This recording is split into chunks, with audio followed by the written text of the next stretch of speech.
अस्सलाम वालेकुम Nobel plus भाई, देखो क्या लेके आ गया भाई, देखो क्या लेके आ गया। और हाइपर में जाने की जरूरत नहीं है भाई, देखो क्या लेके आ गया भाई। देखो जबरदस्त आइटम है भाई। देखो 1 किलोमीटर जूम रेंज वाला लाइट लेके आ गया भाई, 1 किलोमीटर वाला जूम रेंज भाई। टाइप सी चार्जर है भाई। देखो क्या है, कितना चार्ज भी ये भी बताएगा। देखो कितना जूम रेंज वाला 1 किलोमीटर जूम रेंज वाला भाई लाइट लेके आ गया। ओनली 3 KD में मिल जाएगा भाई। किधर मिलेगा? ओनली हवाली में मिल जाएगा। हवाली शरीफ में Khaldan block number 1 shop number 20 shop name noble plus Muzammil बसम 1। भाई देखो बैटरी आप लोग सोच रहे हैं जो यूज करेगा बैटरी जाएगा तो क्या करेगा, मुश्किल नहीं है। इसके लिए ये देख क्या लेके आ गया भाई।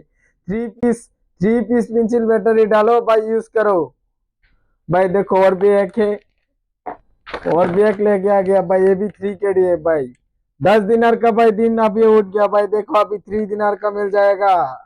3 दिनार का साथ मिल जाएगा। क्या है इसके साथ? चार्जर भी है भाई। देखो टाइप सी चार्जर है, टाइप सी चार्जर है भाई। ओनली 3 KD में मिल जाएगा हवाली में, ओनली 3 KD में। जिस भाई को डिलीवरी चाहिए इसको भी मिल जाएगा। नीचे नंबर है, कॉन्टेक्ट करो।